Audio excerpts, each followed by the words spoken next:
जंतर मंतर पर जैसे हालात थे वैसे ही हालात इस वक्त रामपुर में जौहर यूनिवर्सिटी के सामने बने हुए हैं। कोई अनैतिक मांग नहीं है, मांग सिर्फ इतनी भर है कि मानकर भी चल लीजिए कि आजम खान ने मंत्री रहते हुए समाजवादी पार्टी की सरकार में नीति नियम कानून को खूंटी पर टांगा हो, मान लीजिए एक बार के लिए। लेकिन उसमें पढ़ने वाले छात्रों का क्या दोष है? आज मेरा सवाल सीधा सीधा उत्तर प्रदेश की सरकार से है, क्या वाकई वैचारिक दरिद्रता इतनी आ चुकी है कि आपको पता ही नहीं है इतनी आलीशान इमारत का और क्या किया जा सकता है? कैसे बच्चों को बेहतर शिक्षा दी जा सकती है? क्या बच्चों के करियर से ज्यादा आपका अपना पॉलिटिकल करियर है? यह बात इसलिए क्योंकि 27 का चुनाव करीब है, और जब 27 का चुनाव होगा यानी 2027 में, तब मुख्यमंत्री की जुबान पर एक नाम तो होगा ना। आजम खान साहब का जब पश्चिमी उत्तर प्रदेश में आएंगे वो बताएंगे ना कि कैसे उन्होंने ये किया वो किया तमाम चीजें। लेकिन आप याद रखिएगा कि आप कितने ही गुणगान अपने करते रहे, अपनी पीठ थपथपाते रहे, एक एक बच्चा आपकी इस एक एक एक्टिविटी को याद रखेगा।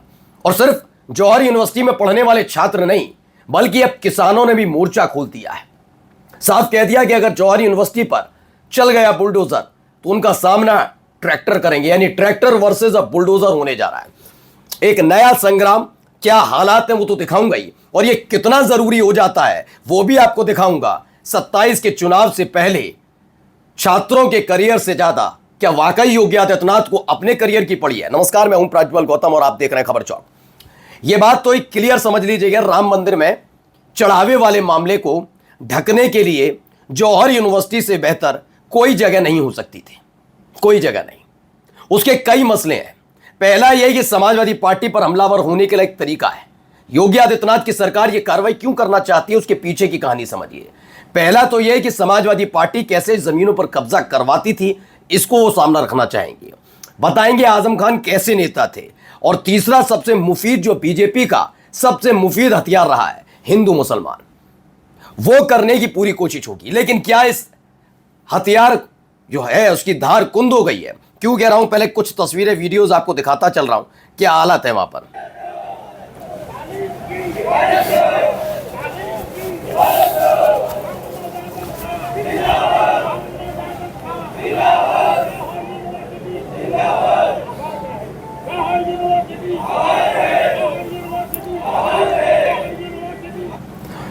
तो यहां पर नारेबाजी हो रही है।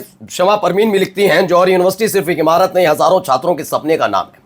मैंने वैचारिक दरिद्रता का नाम इसलिए लिया कि अगर सरकार वाकई भला कर रही है, अच्छा काम कर रही है, तो मुझे बस इतना बता दीजिए कि क्या इस यूनिवर्सिटी को सरकार के कमांड में लेकर बच्चों का भविष्य संवारा नहीं जा सकता? अब आप नाम पढ़िए क्या है, मोहम्मद अली जौहर यूनिवर्सिटी। मोहम्मद अली जौहर यूनिवर्सिटी, पहले ही दिक्कत यह है। दूसरा, इससे नाम जुड़ा हुआ आजम खान का। तीसरा, एक ऐसे वक्त में बनी जब समाजवादी पार्टी की सरकार थी। चौथा, सबसे महत्वपूर्ण ये कि जब नाम ही मोहम्मद अली जौहर यूनिवर्सिटी है तो उसमें पढ़ने वाले छात्रों की तादाद किस समुदाय की होगी?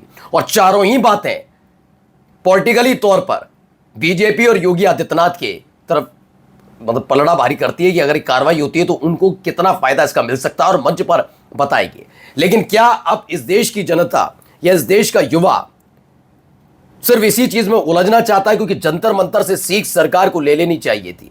आप कितने आपकी पार्टी, आपके नेता, आपके इशारों पर काम करने वाली गोदी मीडिया सब ये करते रहे, लेकिन वहां छात्रों ने इसे नकार दिया, हिंदू मुसलमान को। तो कम से कम मुझे लगता है कि समझदारी के साथ करना चाहिए कुछ भी।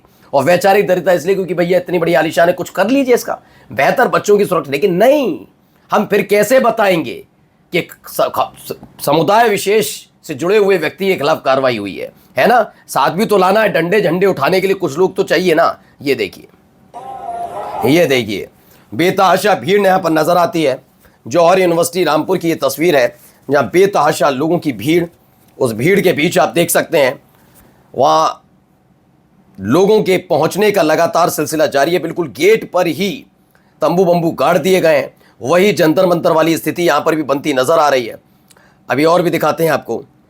ये देखिए, ये भी एक वीडियो निकल कर सामने आई जब भारी तादाद में वहां लोग पहुंच रहे हैं। ये देखिए, बहुत बेतहाशा भीड़ अब जुटने लगी है वहां पर। लगातार लोगों के पहुंचने का सिलसिला जारी है। ये भी एक वीडियो मुकेश यादव ने लिखा भी है, जौहर यूनिवर्सिटी हमारा भविष्य है जिसे हम सभी को बचाना है। तो बेतहाशा लोगों की भीड़ का वहाँ पहुँचना, आप ये कह सकते हैं कि अगर इतना ही चिंता है तो क्यों आखिरकार ये सारे के सारे लोग ऐसे, ये देखिए क्यों पहुंच रहे हैं। केवल समाजवादी पार्टी के होता है ऐसा नहीं है, खास समुदाय से ज़रूरी नहीं है, वहाँ बहुत लोग पहुंचे हैं। ये भी देखिए यहाँ पर समाजवादी पार्टी की सांसद वहाँ पर पहुंची।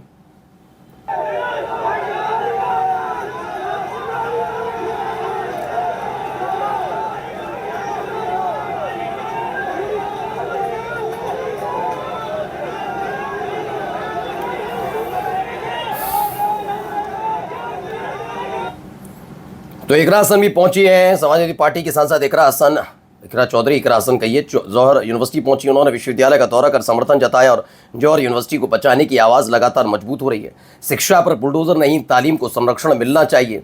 सही बात है, लोगों के पहुंचने का लगातार सिलसिला जारी है। ये देखिए एक और क्या कह रहे हैं चंद्रशेखर, इनको भी सुनिए।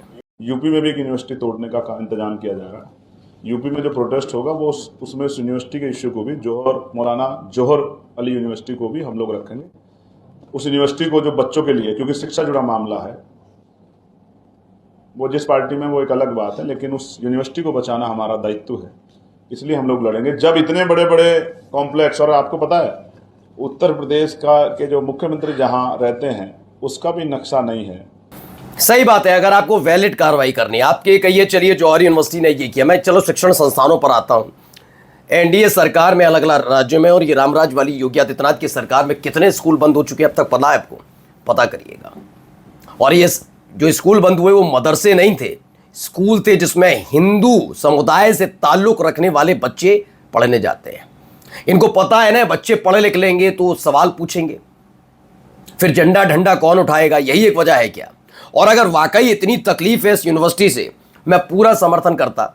लेकिन क्या है, विश्व स्तर पर हमारी छीछा लेदर करवाने वाली, जी हाँ हमारी छीछा लेदर करवाने वाली एक यूनिवर्सिटी जिसे गलगोटिया यूनिवर्सिटी कहा जाता है, क्या उसकी नपाई तुलाई कभी की गई? मैं उसके भी विरोध में हूं। कभी भी वहां पर भी अब जाकर कुछ अनैतिक मिलेगा भी, और वहां पर कोई बुलडोजर वाली कार्रवाई होगी तो मैं उसके खिलाफ भी, और हमारा चैनल लगातार आवाज उठाएगा कि बात छात्रों के हितों की है। लेकिन सवाल उठता है कि क्या कार्रवाई की, क्यों नहीं की? क्योंकि गलगोटिया यूनिवर्सिटी का जो मालिक है उसके आदेश पर बीजेपी के लिए छात्रों को सड़क पर उतार दिया जाता है। यही तो एक वजह है, वरना गलगोटिया पर क्या कार्य। और कौन सा ऐसा जौहर यूनिवर्सिटी में आपको कोई बहुत बड़ा लिंक मिल गया, उसने फजीयत कराई हो, ऐसे कुछ हुआ नहीं। मैंने कहा ना, छात्रों से नहीं है, छात्रों के करियर से नहीं। इसीलिए देखिए ऐलान हो गया है। सुनिए क्या कह रहे हैं राकेश टिकैत। जो चैटल होगा वन से वो चिंगारी का काम करा, चैटल गया बहुत दूर हमें। अरे चार साल इंटरनेट से काम बदलत से कम से कम यूनिवर्सिटी तो बदलत 1 लीटर तेल नहीं मिलने का बाहर का। मैं थोड़ा भी अगर यूनिवर्सिटी टूटेगी तो एक युद्ध जरूर होगा भाई, ट्रैक्टर और जेसीबी का। तो ट्रैक्टर वर्सेस जेसीबी का युद्ध होगा। अब आर पार की चीजें चल रही हैं, किसानों से लेकर अलग अलग समुदाय, अलग अलग संगठन के लोग अब एकजुट हो रहे हैं। और मैं अभी भी कहता हूं ये कोई गलत नहीं है, क्योंकि वहां पढ़ने वाले छात्रों के भविष्य को इस सरकार में अंधेरे में डालने की कोशिश कर रही है। क्यों तुड़वाना क्यों है, बनवाया क्या है वो बता पाओगे? तुड़वाने के लिए तो बहुत लोग बैठे, कोई भी तुड़वा सकता है। इसीलिए मैंने कहा था वैचारिक दरिद्रता। नमस्कार।